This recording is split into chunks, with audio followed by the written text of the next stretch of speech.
Hi friend, আমি মাম্পি। আজকে তোমাদের সামনে নবদ্বীপ ধাম সম্পর্কে কিছু বলার জন্য আবারও একটি ভিডিও নিয়ে এসেছি।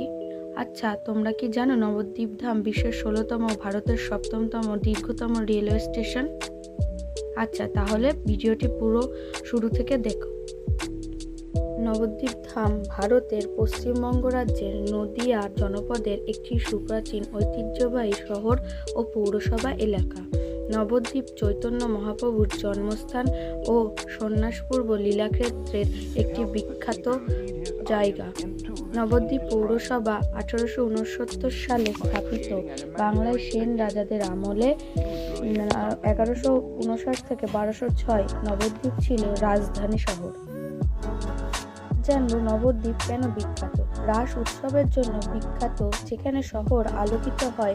নবদ্বীপ শহরের প্রতিটি কোণে দেবতা ও দেবদেবীদের তৈরি করা হয়। রাস উৎসব উপলক্ষে এই ছোট্ট শহরে শত শত মানুষের সমাগম হয়। হুগলি নদীর তীরে পশ্চিম তীরে অবস্থিত এটি 1063 খ্রিস্টাব্দে প্রতিষ্ঠিত বলে মনে করা হয় এবং এটি সেন রাজবংশের পুরনো রাজধানী হিসেবে কাজ করে।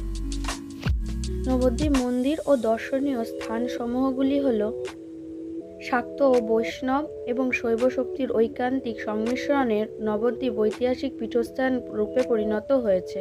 পশ্চিমবঙ্গের হেরিটেজ কমিশন 2009 খ্রিস্টাব্দে পর্যটন ক্ষেত্র হিসেবে নবদ্বীপকে হেরিটেজ শহর হিসেবে ঘোষণা করেছেন। গুপ্ত বৃন্দাবন নামে খ্যাত মহানগরী নবদ্বীপ ধর্মীয় ক্ষেত্রের পাশাপাশি সংস্কৃত ও ন্যায়চর্চার প্রাণকেন্দ্র। এইবার বলি কি কি আছে। মন্দির আছে সংখ্যা 34টি, আর জন্মভিটে 2টি, স্মৃতিসৌধ 4টি, রাজবাড়ি 1টি, বিল্ডিং 7টি, ঘাট 10টি, পরিপার্শ্বে 4টি, সর্বমোট 62টি স্থান আছে দেখার। মন্দিরে শৈলীতে বৈষ্ণবীয় মঠ স্থাপত্যের প্রভাব লক্ষ্য করা যায়। এইবার বলি, আমার চ্যানেলটা দেখে নিয়ে বা ভিডিওগুলো দেখে নিয়ে যারা সাবস্ক্রাইব করছো না, প্লিজ আমার চ্যানেলটাকে সাবস্ক্রাইব করে পাশে থাকো।